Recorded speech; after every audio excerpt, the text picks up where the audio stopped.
Welcome to the School of Arts and Sciences Spring Series. I'm Thomas Smith, Dean of the School here at Catholic University. We're delighted that you could join us for this conversation.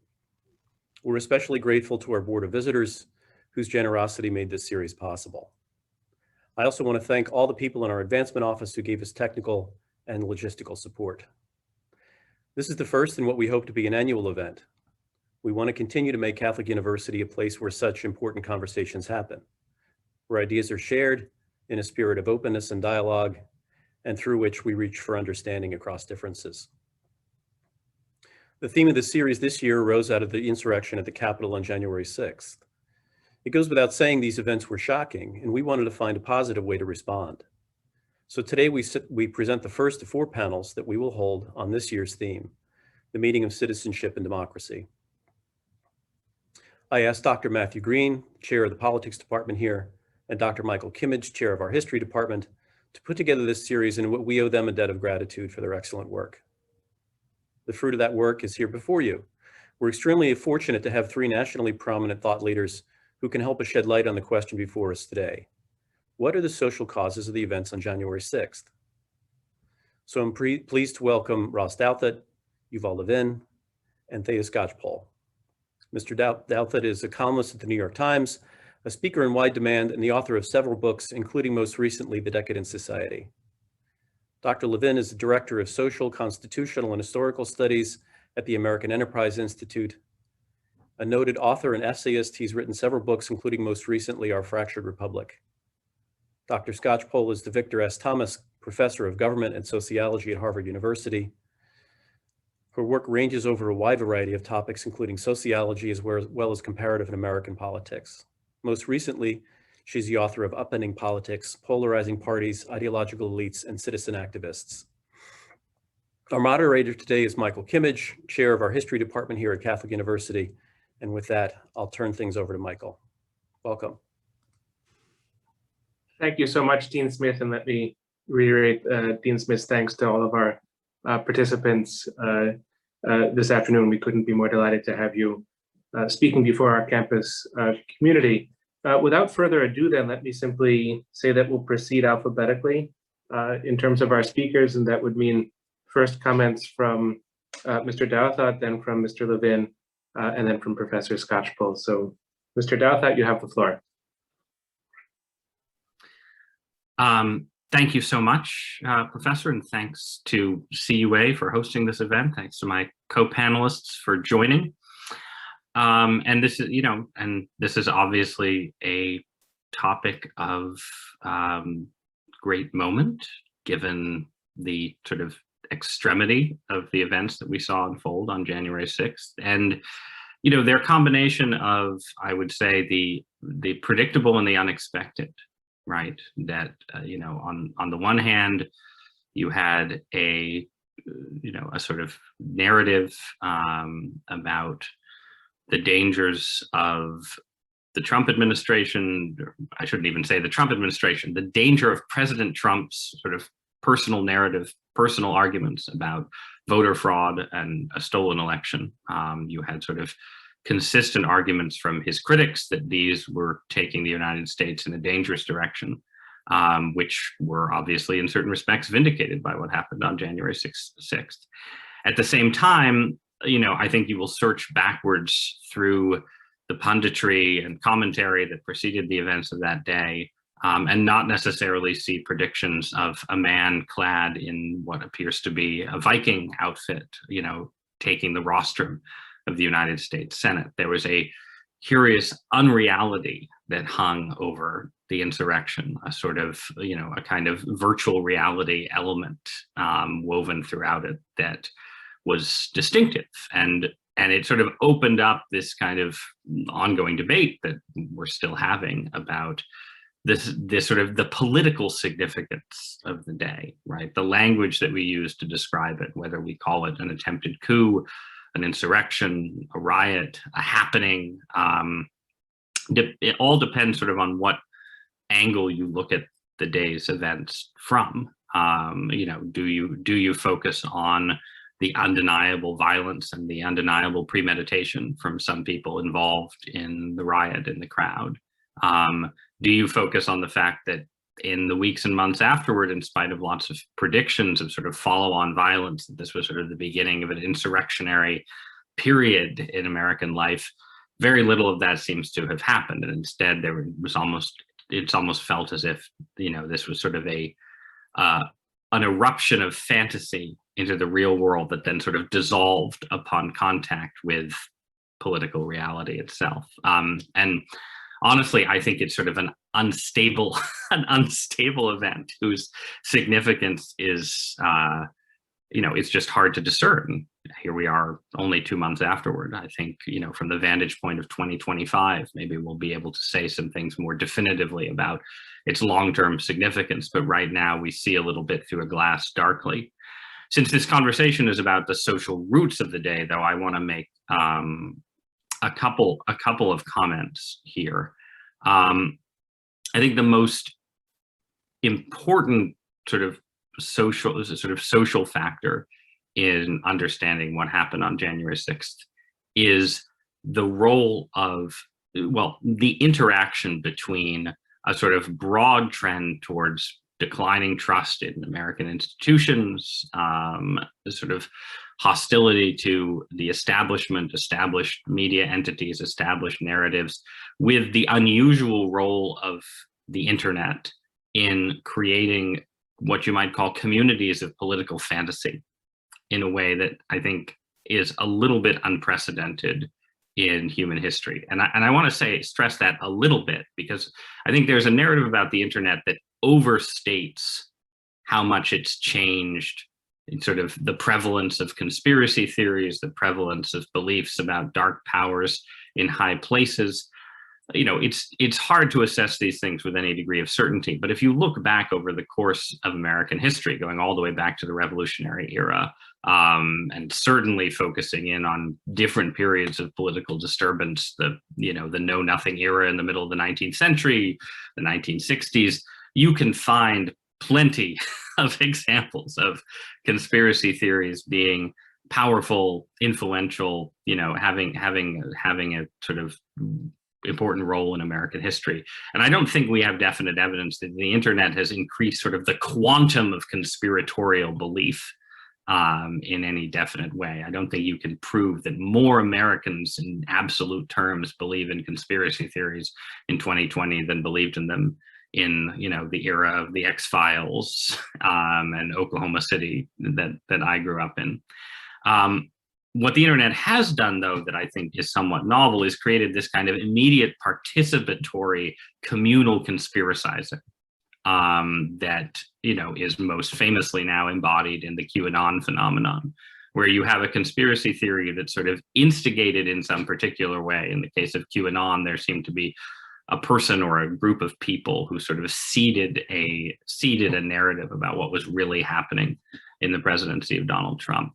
But then once that's seeded, it sort of takes on a life of its own and becomes a kind of, I would argue, almost a kind of role-playing game, where, and this happens, I think, probably in a way that's similar to the development of conspiracy theories in the past, but in much more of an accelerated and interactive way, just as the internet in general is a more accelerated and interactive form of communication.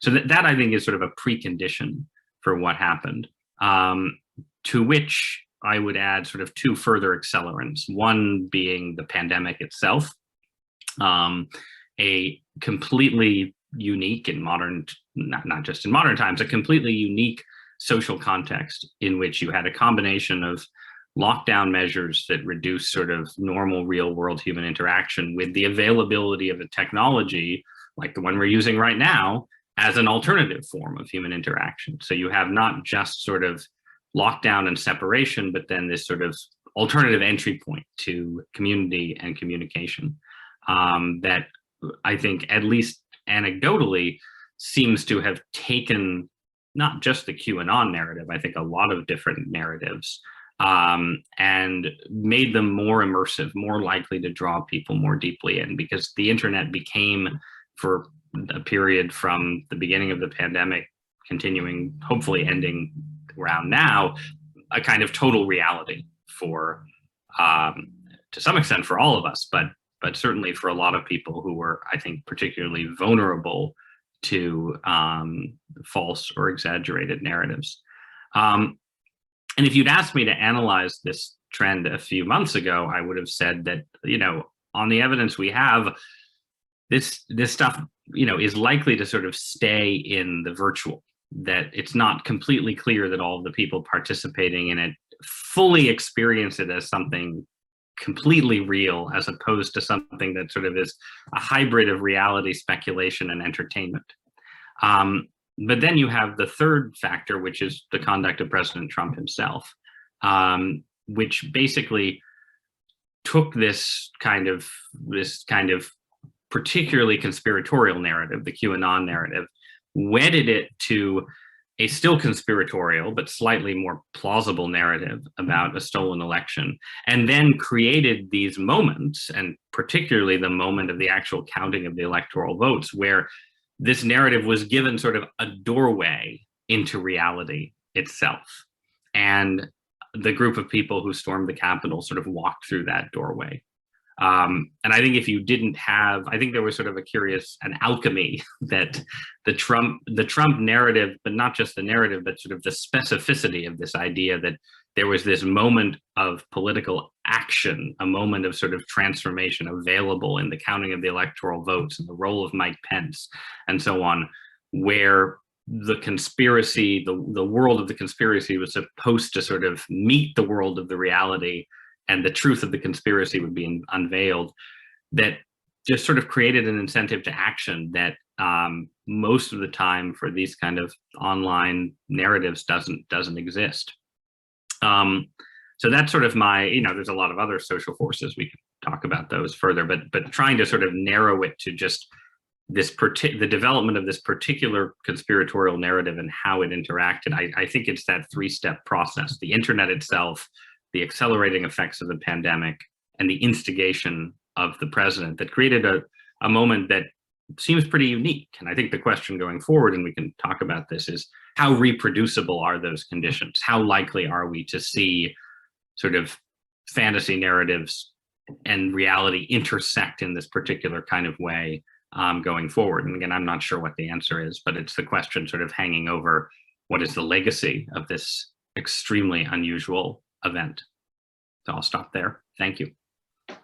Thank you so much, Mr. Dathat. And now we turn to the remarks of Mr. Levin. Well, thank you very much, Michael. I appreciate it, and thanks to Catholic University and to you and Matt Green for getting us together around this important question. It's humbling to be on a panel with these two conversation partners, so I'm grateful for it. The question that we're asked to take up is of course, the question that we couldn't help but ask ourselves as we watched a mob storm the Capitol in January. Basically, how could this happen? And you've asked us especially to focus on the social rather than the political causes, which I appreciate because it forces us to think about some of the deeper underlying pressures that might go beyond the immediate and that might go beyond the obvious. I don't know if what I have to say will go beyond the obvious, but I'm at least going to try to add a little bit to, I thought, the very insightful remarks that Ross just offered, and offer a few words about what I think of as maybe three forces that are worth our attention in thinking about how this could have happened. One important kind of social and cultural transformation that helped to make this nightmare possible was a longer term force that we might describe as something like the fragmentation, or maybe just the bifurcation of the information environment that underlies our political culture. It's a familiar cliche that we are beset by a bitter culture war, a kind of partisanship that has two great camps battling each other in every arena of American life. But I think that cliche is actually not quite right. What we often encounter in our political culture is not exactly two parties fighting each other about everything, but two parties that have each withdrawn into itself to talk about the other. They're not engaged with each other. They're actually quite disengaged from each other, but each is living out a kind of story that's built around the obvious villainy of the other. And the last 2 or 3 decades have seen the breakdown of some of the arenas where these two camps might have had to deal with each other, or to come together to deal with some problems and realities that exist outside of their conflict.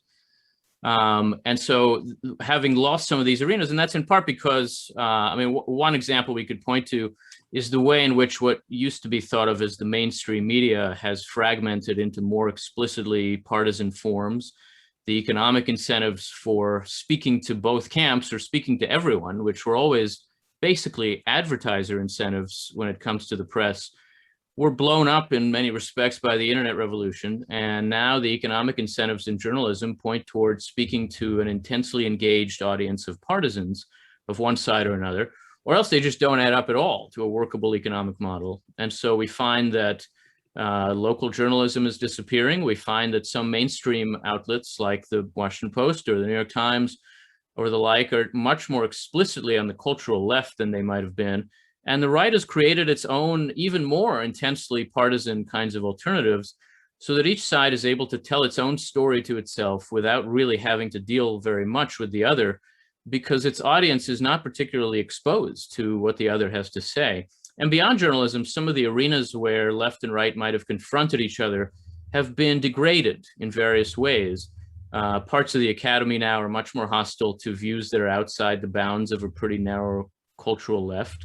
The Congress, which in our politics is the institution that exists to compel accommodation or engagement between differing factions in society, has been, I think, just systematically failing to perform that role, and instead has become another platform for communicating with partisan audiences.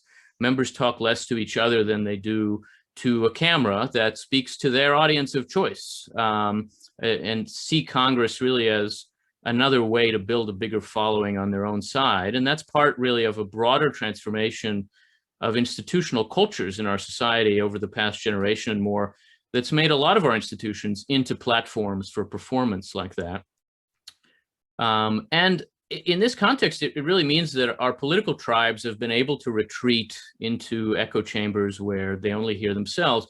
And obviously that also contributes then, as Ross suggested, to conspiracies and fantasies that too rarely have to confront one another, or more importantly, to confront reality, and so are able to grow out of control, to infect and deform our politics. That resurgence of a particularly active kind of conspiracism or fantasy is the second major development that I'd point to. As Ross says, obviously it's not new. Conspiracies are always with us, but I think they've come to play a bigger role in the mainstream experience of politics than they have in some time, not ever, but in some time, in part because of that kind of bifurcation of the information environment.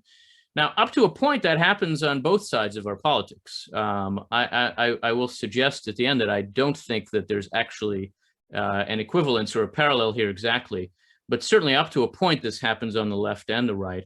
Many of the particular kinds of conspiracies that you find on the right, you know, if you try, you can find some parallels on the left. An amazing number of people on the right believe that the last election was stolen, but a pretty incredible number of people on the left believed that about 2016 and some prior recent elections.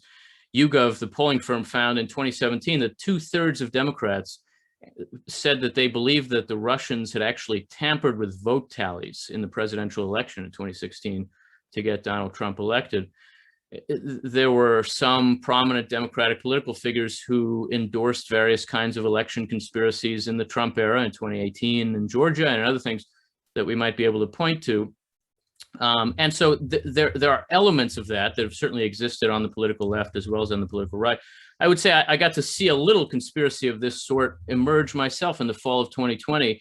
I'm very involved in various democracy reform conversations, which often are dominated by left of center people at this point. And I'm a kind of token conservative in some of these.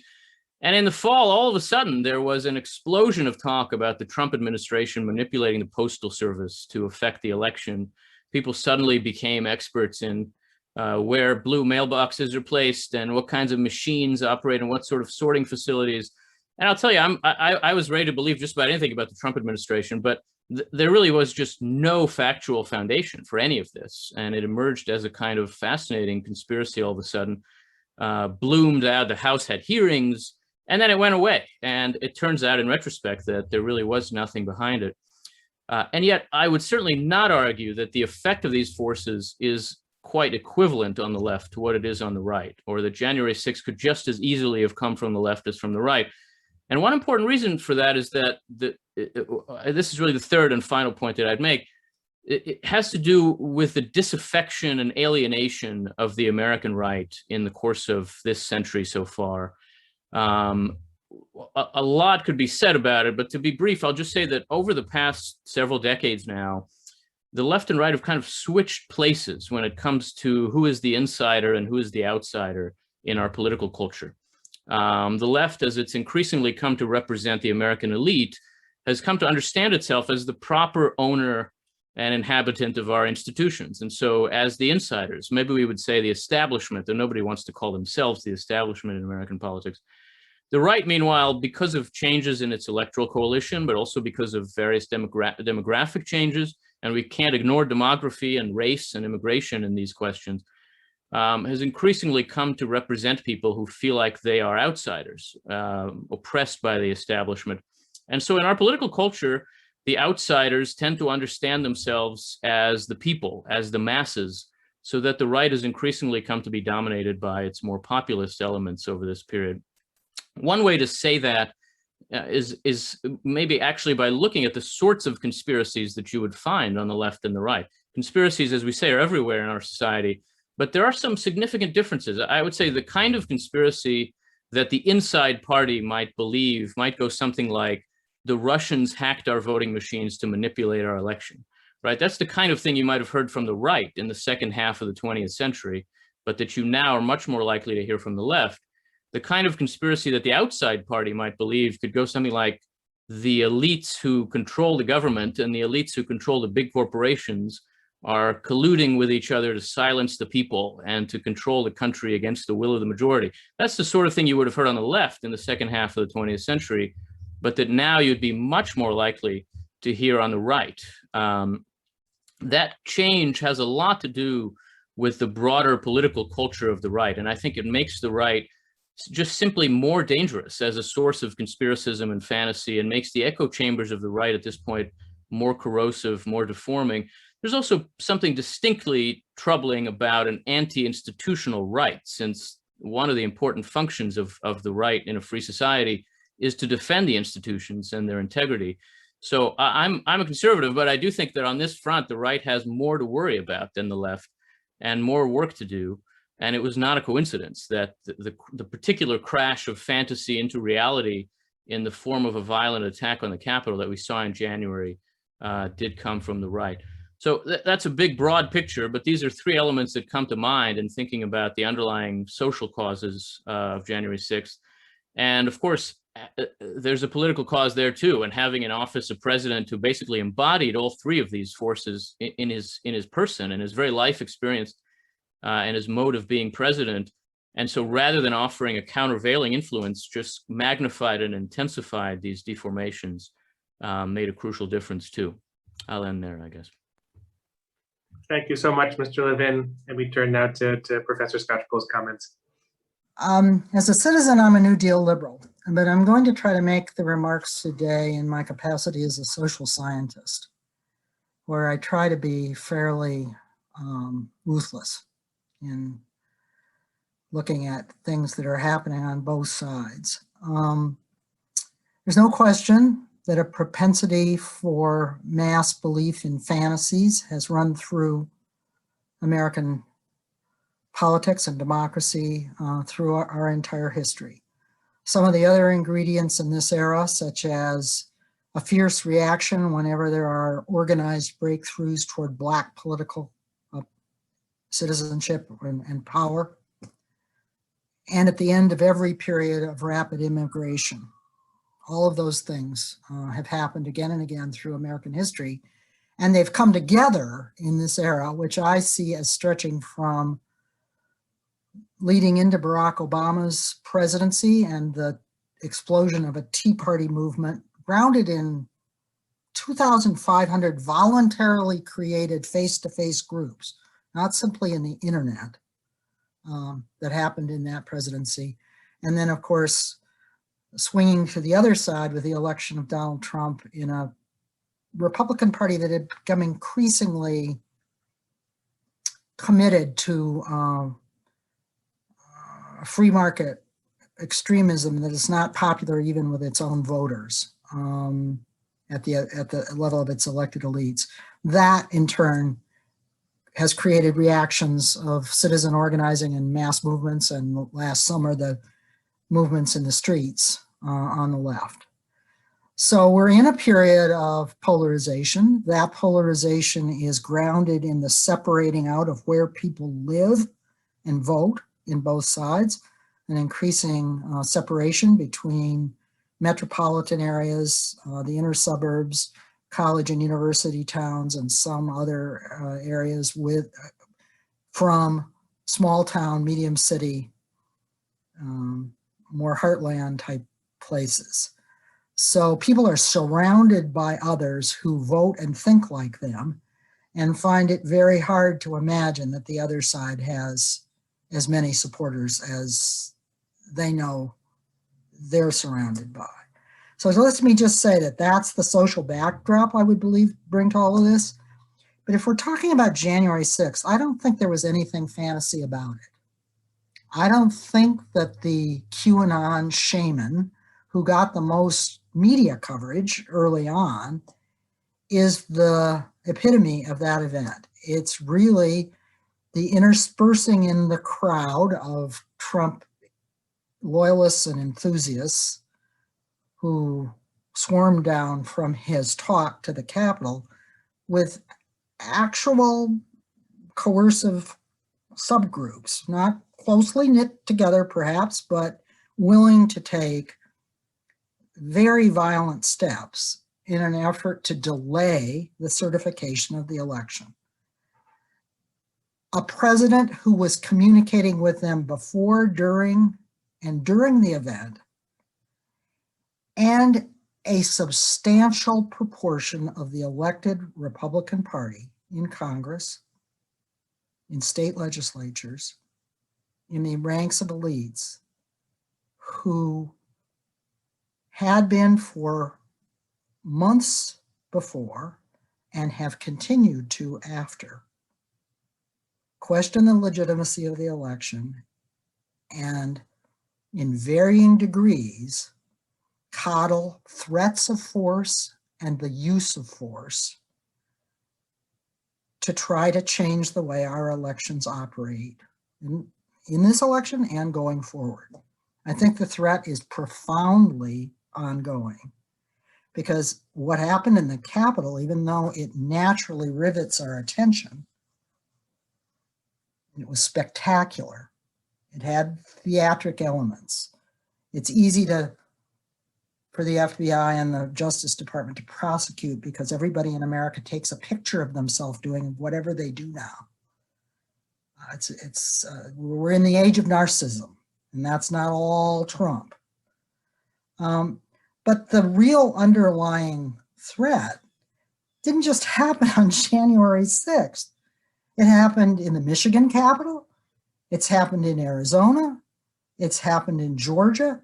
It takes the form of threats directed against citizens and election officials, including rock-ribbed Republican election officials who are simply trying to apply whatever rules of the game there are, including very skewed rules in some cases, and count the votes. And, you know, since I am one of the few people in the United States who has attended grassroots meetings of both Tea Party people and Trump supporters, talked face-to-face in quiet interviews with people that I actually like for the most part in many ways, and done the same with, you know, people outside the academy. I mean, forget the academy. The academy's going crazy with politically correct stuff, but out there in kind of the heartlands of the country and in the middle of Pennsylvania, you find kind of sensible liberals who have organized just the way Tea Partiers did. The Tea Partiers I've met with and the ordinary Republicans, county officials I've met with in various parts of the country, have been saying for years that it's illegitimate to count the votes. of people who vote in Madison and Milwaukee or Detroit or Atlanta.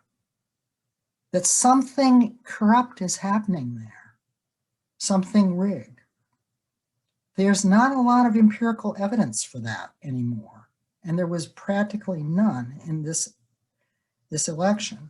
So those kinds of beliefs, which are held by people that, you know, are quite sensible in every other aspect of their life, are the ground on which this elite-driven, not grassroots-driven, elite-driven argument about rigged elections, fraudulent voters, the impossibility of Democrats winning fairly. That's been unfolding for quite some time. Are there Democrats and leftists who believe crazy things? You bet.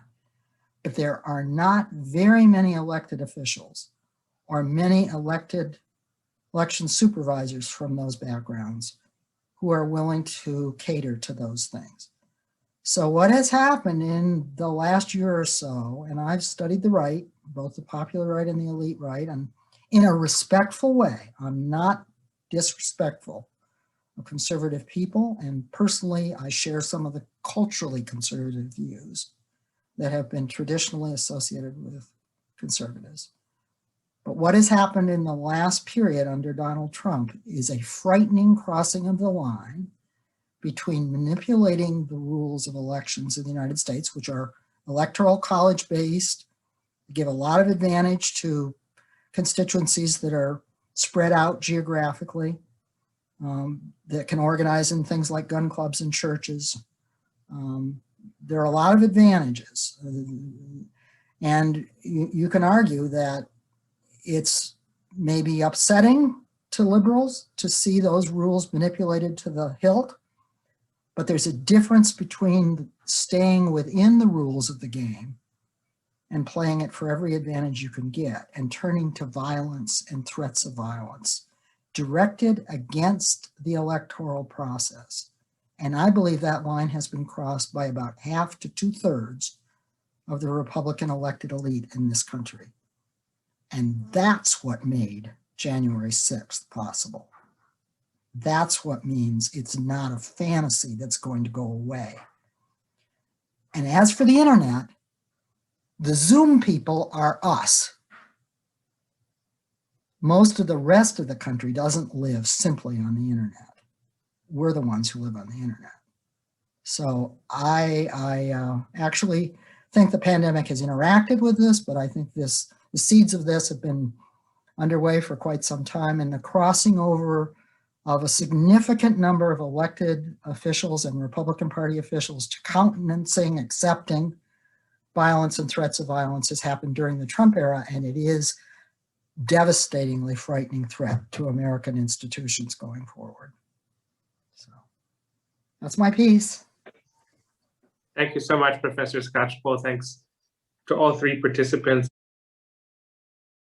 I'd like to begin exactly where the opening remarks left off. And we had sort of three categories of questions so far. The first about race, second about polarization, and third, asking for comparisons between the events, the sort of protests and riots of the summer of 2020, comparing that with what happened on January 6th. We can get to each of these in turn, but I'll hold off on race and sort of comparing with the summer for a moment and go right into the subject of polarization. And what I want to do is offer Mr. Levin and Mr. Douthot a chance to respond to what was Professor Scotchpole's disagreement or difference of view in terms of your comments. And if I understood correctly, it was emphasizing less the performative nature of January 6th and seeing January 6th on a continuum of radical, and if I can use the word, sort of anti-democratic measures that have become deeply embedded in the Republican Party and therefore promise to have a substantial future career in our politics. So perhaps I'll give you a chance to respond, each of you in turn to respond. First, Mr. Douthot, and then Mr. Levin, and then Professor Scotchpole. If you could respond to their response, and then we'll go on to other questions. Sure, I'll try and be brief. I think I would express strong agreement with Professor Scotchball's point about the sincerity of belief in potent voter fraud as a constituent part of Republican identity that's grown more powerful. That was always there, I think, but has grown more powerful with the encouragement of Donald Trump and some of the other features of our era. And yeah, I mean, I wrote about this a little bit after the election, but just in talking to sort of what I might call like normie conservative friends, people who are not super engaged in politics, who I would not have characterized as strong Trump supporters, let alone sort of QAnon obsessives. It was very striking how deeply embedded very quickly the narrative, a certainty in the narrative that something fishy had happened in, Atlanta, Milwaukee, Philadelphia was for these people in a way that I think wouldn't have been the case 5 or 10 years ago. So I think a sort of baseline conservative suspicion about voter fraud has become more deeply embedded in ways that, I don't think I disagree that it's potentially dangerous. I think I do disagree a little bit, though, about the attitude and approach of a lot of Republican elected officials. I think the assumption of Republican elected officials is that there are fantasies that can be nurtured that will remain safely in the realm of fantasy.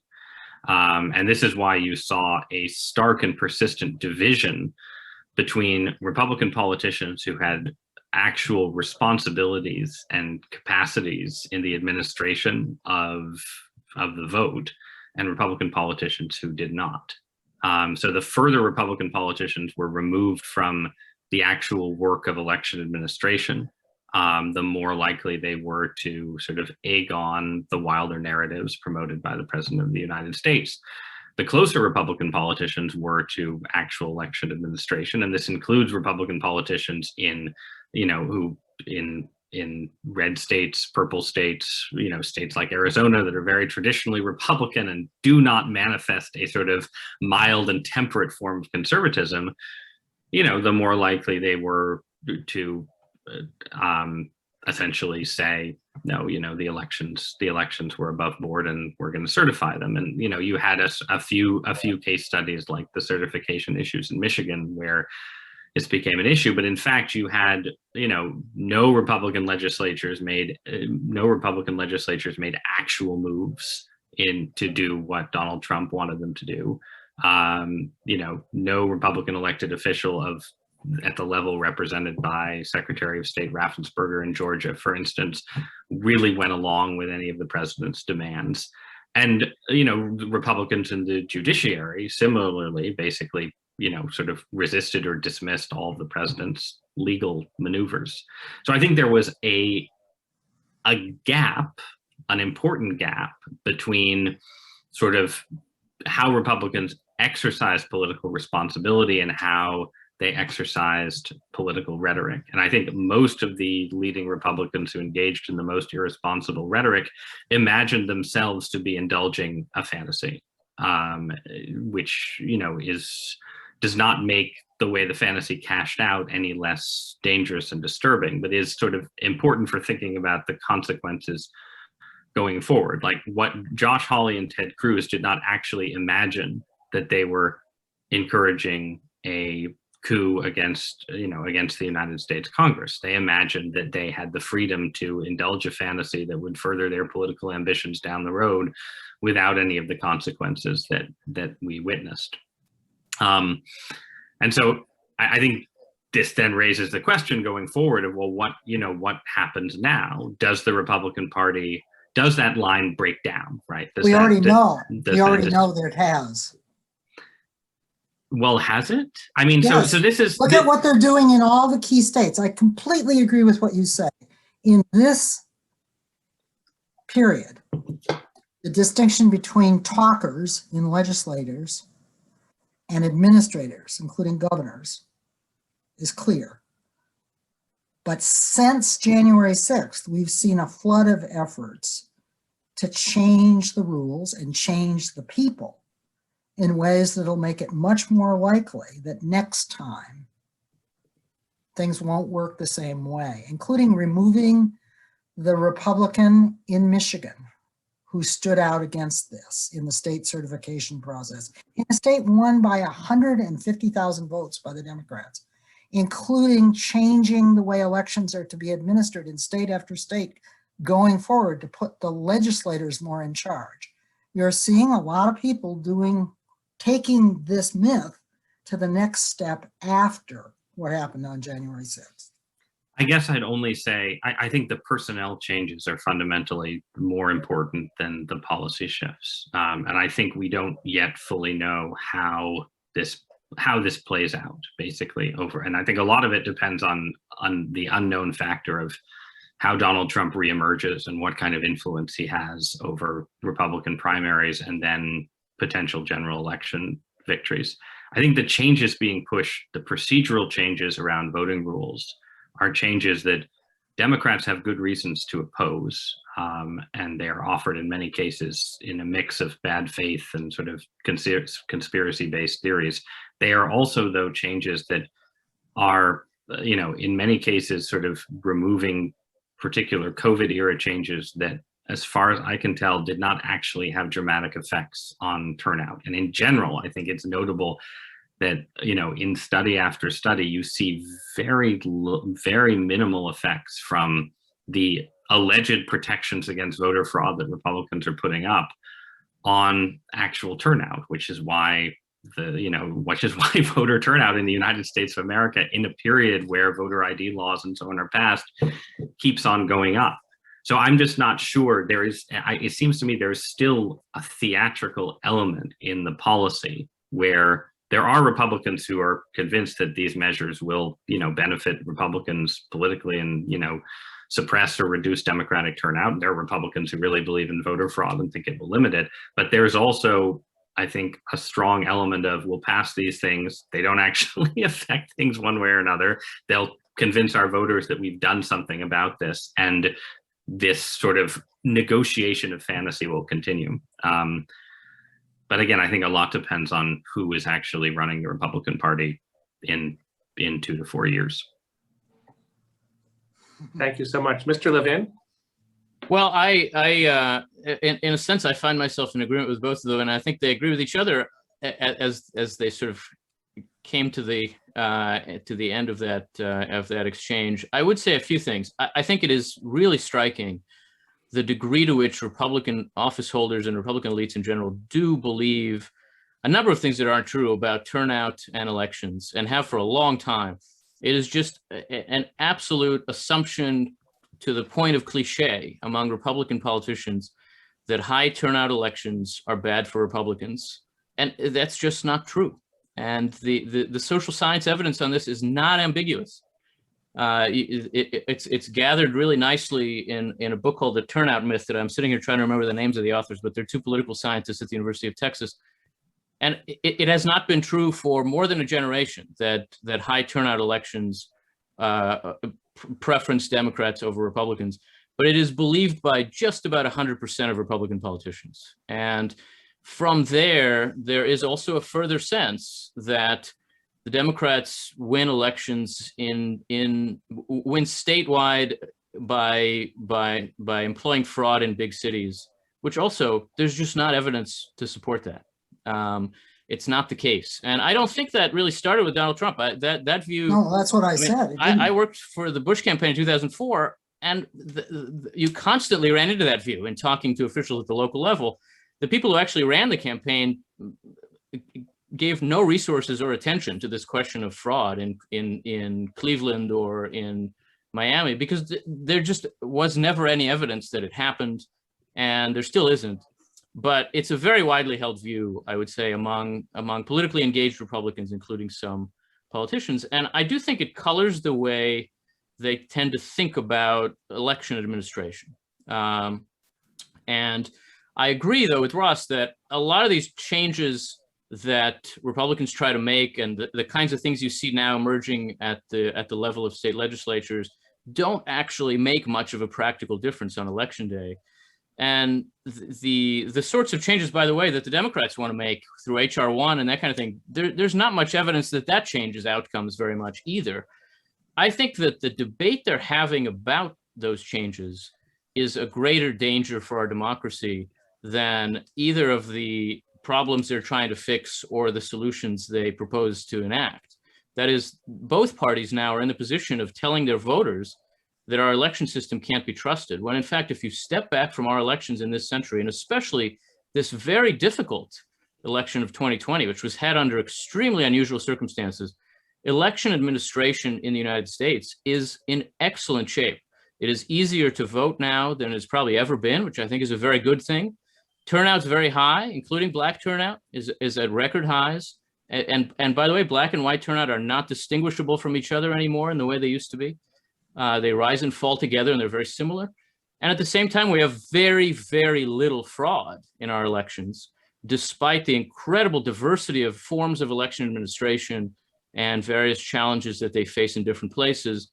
Our elections are both accessible and safe at this point, and the changes we're talking about are at the margins, so that we do the public a great disservice by talking about the election system as though it is a sham or as though it is under threat in such a way that we should question the integrity of that system. But that is done, and there's no question that the idea that our elections can't be trusted is very widespread among Republicans. On the other point, I agree with Ross that in Congress, a lot of what Republican politicians have been doing in general over the last 5 years, including what they did after the election, is rooted in a sense that they're not living in the real world, that there aren't real consequences for any of this. It begins, I think, from a sense that Donald Trump had some kind of hold on their voters that they couldn't quite understand. They needed to go along with him in order to keep those voters. And they behaved as though they could do that in any way at all without there being practical consequences in the world. And I think in the process, these politicians failed one of the basic tests of leadership in a populist moment, which is to distinguish between fact and fiction and to channel some of those populist energies that might point in constructive directions in the real world. And there are such energies, while putting to the side and pushing away those that are not only not constructive, but dangerous to a free society.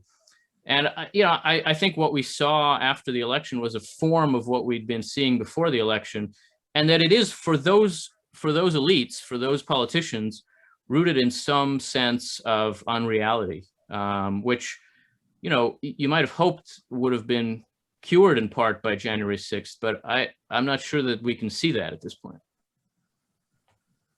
Professor Scotchpole, anything that you'd like to add at this point? The belief that a lot of this is fantasy that can be catered to with no cost is widespread in academia, widespread in elite political circles. It is a misunderstanding of how radical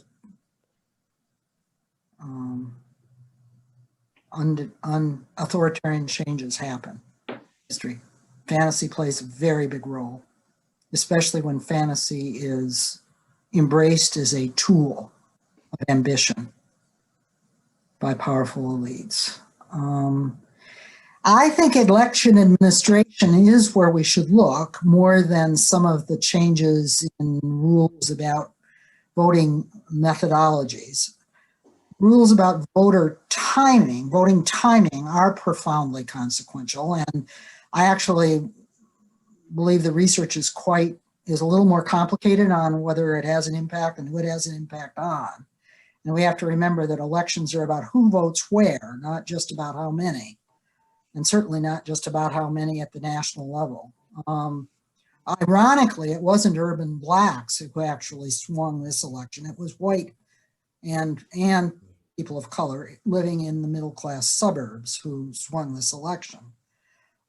So there could be ironic counterintuitive effects of some of the manipulations aiming to fight the last war or propitiate Trumpist fantasies that are being enacted in state legislatures. But once you have threats of violence, and they have been pervasive, once you get below the national level, the thing that was shocking about January 6th is because it came to a place where people thought it could not happen. It would be like it coming to University Hall at Harvard.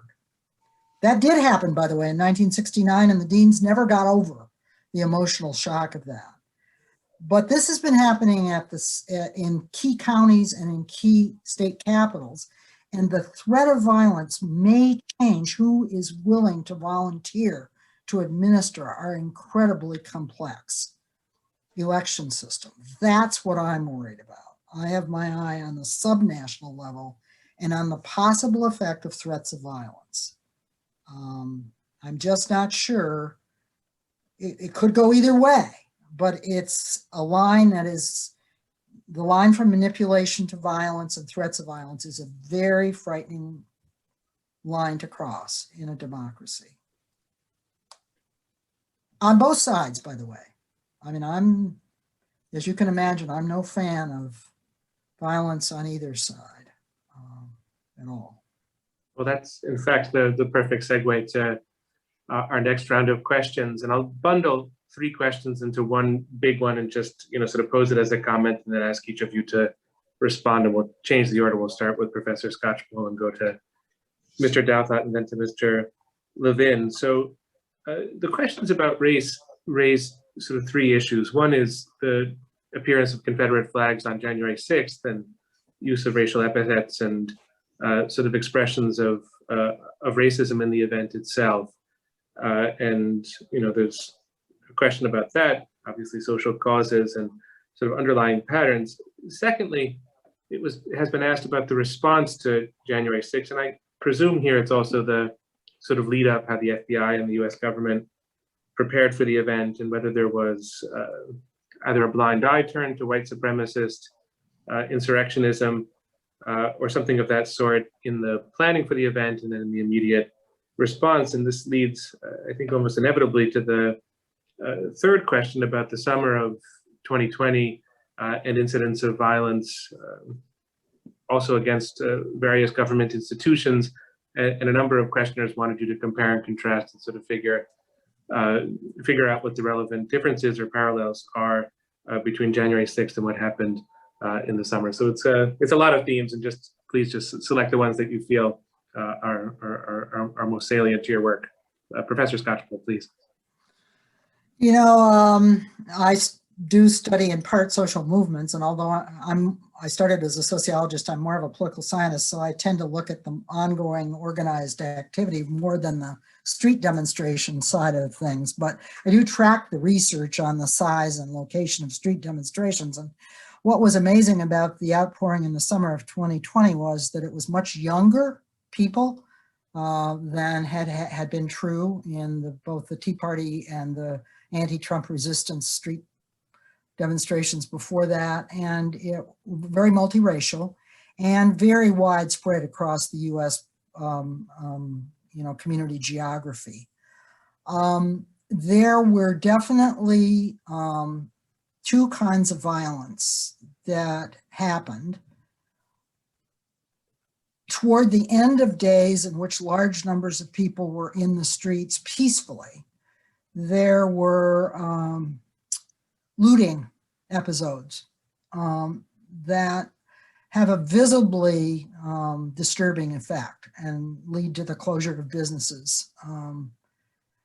Those tend to happen in any large crowd phenomenon after the bulk of the crowd is gone, but sometimes right along with it. There was serious organized violence in Oregon, and there has been for a long time. It just got into the national spotlight more than it has been in the past. And some of that had elements of attacking public buildings that have some resemblances to what has happened in state capitals from the right in this period and in January 6th. And then there was Minneapolis, which has all of the complexities of the issues of race and policing in this period, which are genuinely complex, because most Black and brown people and most urban poor people do not want the police defunded. Democratic politicians have not endorsed that idea. But a few very left groups have not only endorsed it, but in Minneapolis actually voted for it before they found out they didn't have the power to even carry it through because of the charter structure there. So, you know, that created fodder in our nationalized media era for both parties. And that card of Black protests or protests on behalf of Blacks about policing versus defending the police, defending law and order, that played in both political parties in this election cycle. But if you're asking me whether there was anything about the violence that occurred during these huge, largely peaceful protests in the summer, I think the evidence is that there was not anything unusual except the political and media uses to which they were put in the larger context. Mr. Douthot.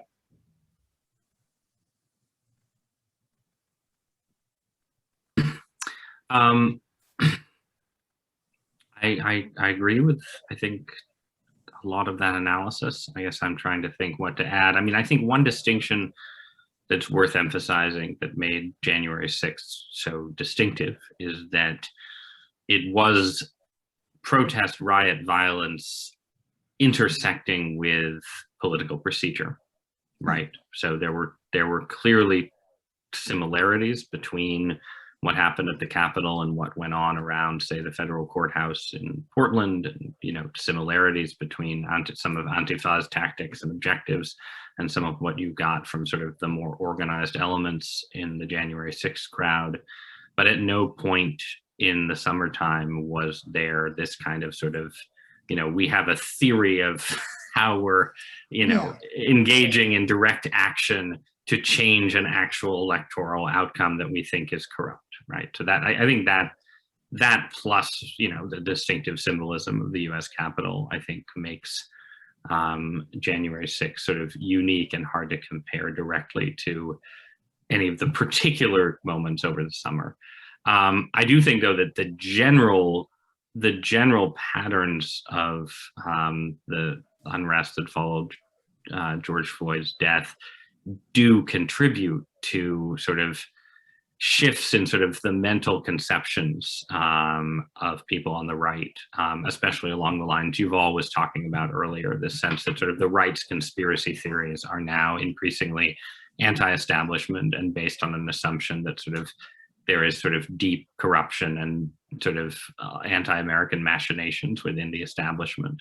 I think he's right that that's sort of a turn that right-wing conspiracy theorizing has taken.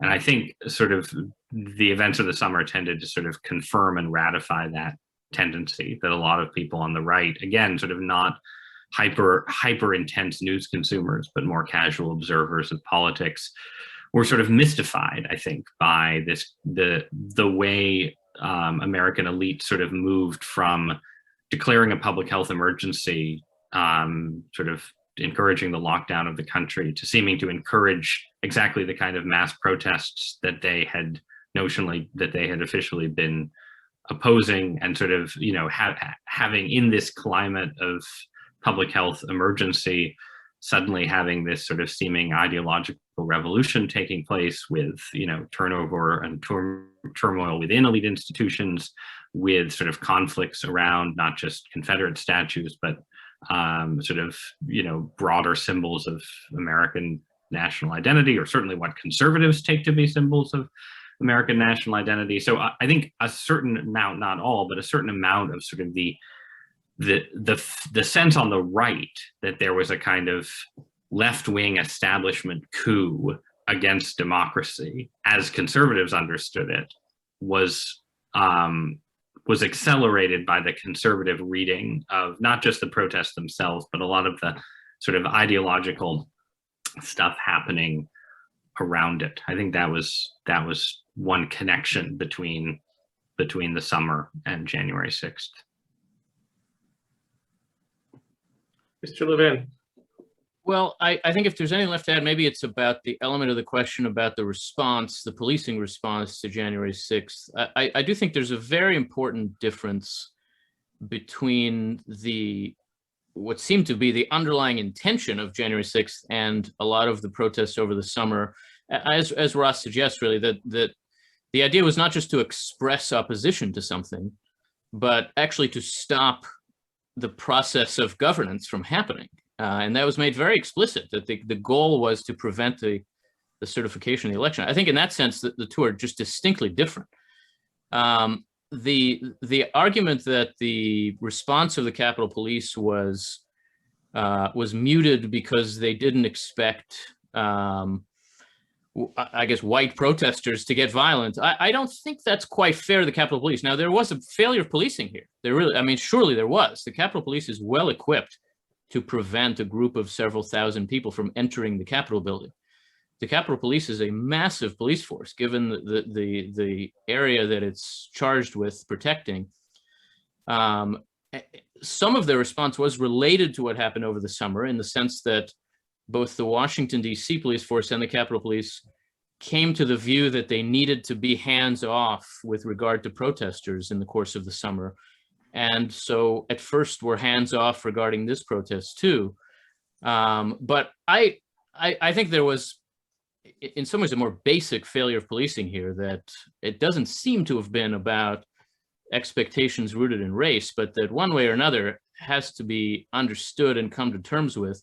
We've since then, of course, seen an overreaction to that failure, and the Capitol is still, to this day, surrounded by, now a little less so, but a militarized force and a fence and the rest of it, which I think members of Congress are going to have to decide whether this is how they want the institution to continue to present itself to the public. But the failure of policing was an important part of what happened there. I mean, for all that everything else led up to this moment, it would not have looked the way it did, and it would not have been as dangerous as it was to members of Congress, to the vice president and other people, if the Capitol Police had been more determined to prevent entry into the building and had more of a sense of what they were dealing with. So that's certainly part of this story.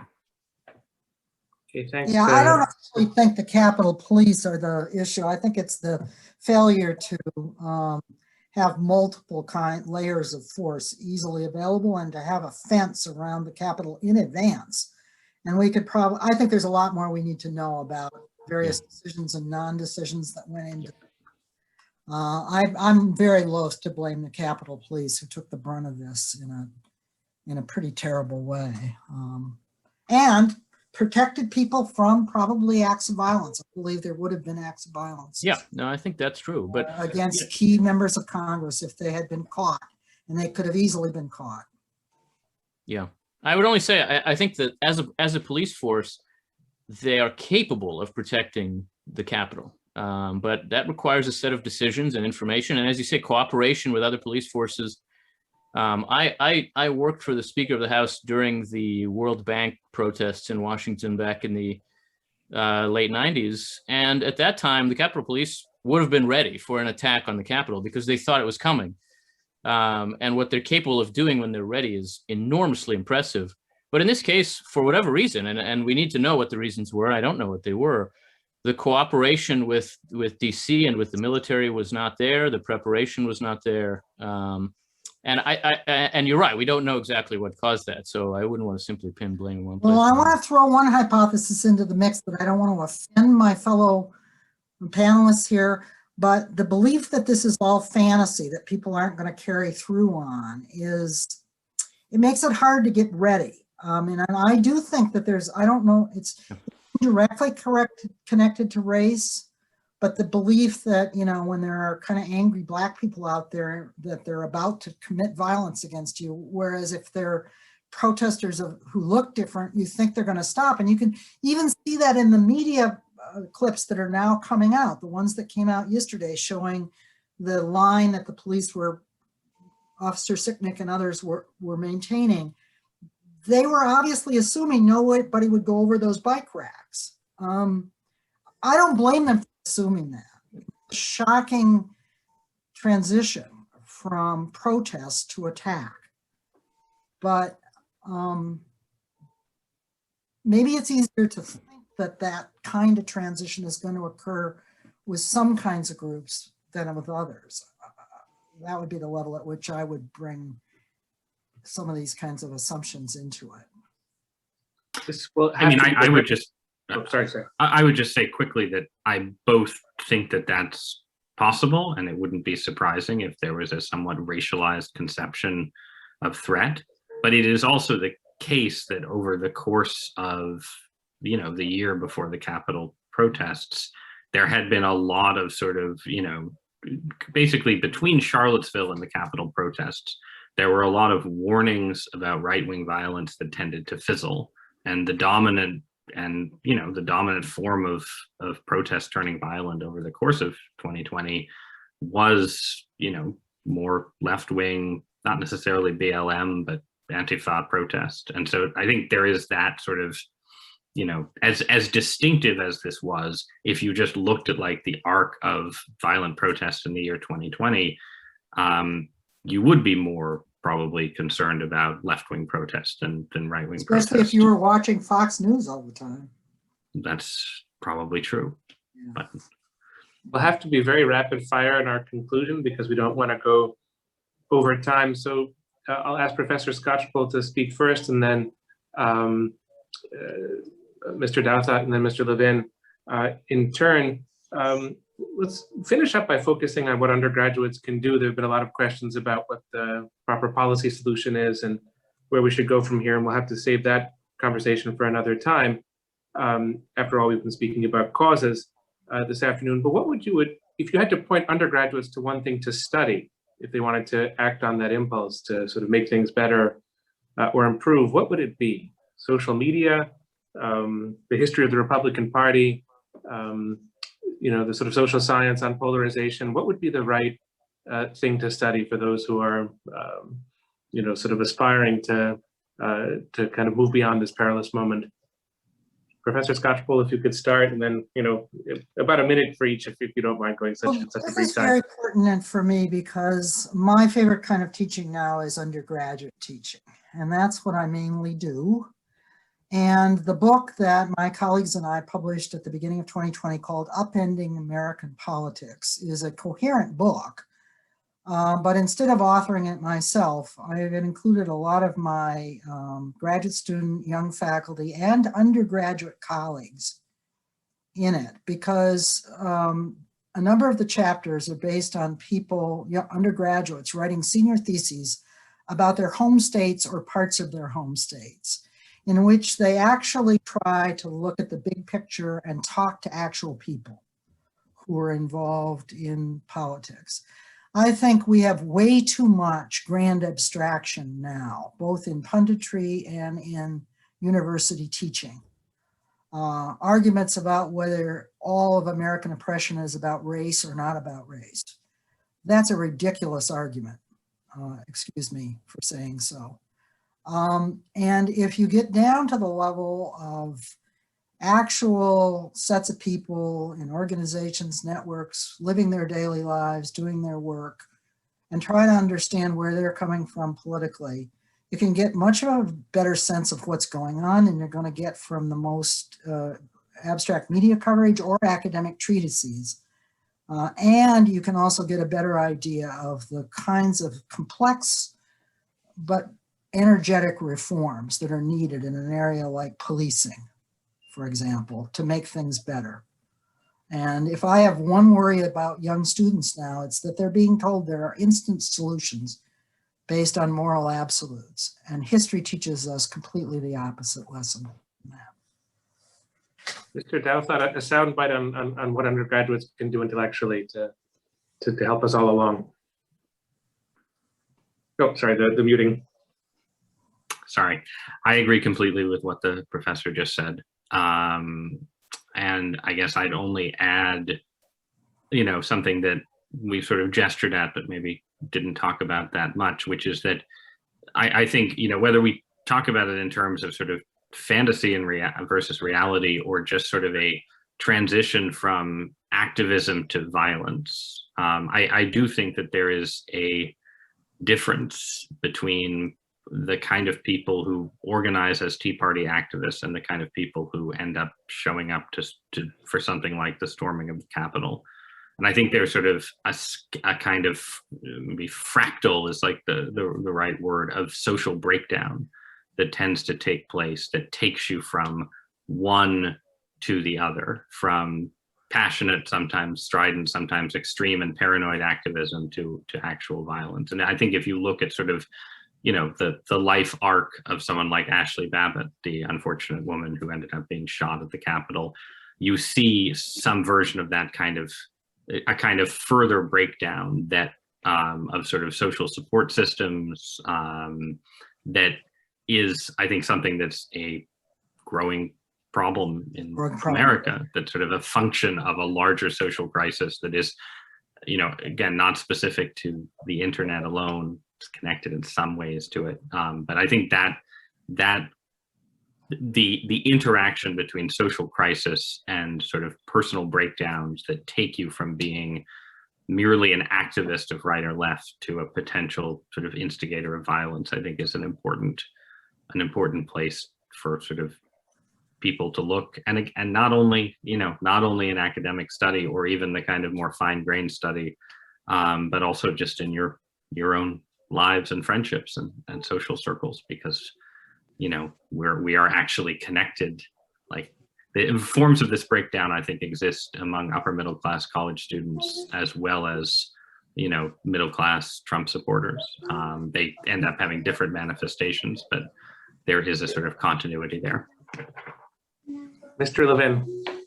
Well, it's hard to add anything to those two comments. I would only say that I think this is also a time to be thinking and learning about moments of recovery and renewal and restoration in American life, to think about how this country comes back from its darkest moments, and to think about what is involved in that from the point of view of the citizen, not just in terms of broad social forces, but of what people are doing in times that we think of as eras of awakening, of recovery, of restoration.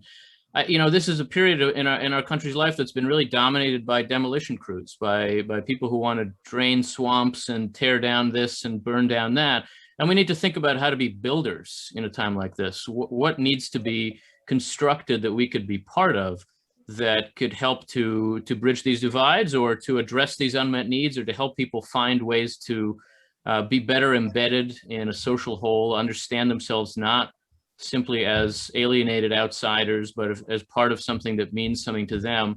And there are instances we can learn from our history, not just in the big picture, but on a scale of individual interaction, that I think this is a moment when the study of that kind of history can really serve young people well. So that's where I'd point them. As the chair of the history department, it's not for me to disagree with that concluding word. Let me simply thank all three of you very much for your time and your exceptional insight, and all that you've contributed to the possibility to build intellectually in the future on the problem set that we all inherited on January 6th and before. For our audience, please be aware that this is the first of 4 series, so you'll be hearing other, other publicity about the coming 3 events. But thanks once again to our wonderful panelists, and we'll be reading and following you in other venues in the months to come.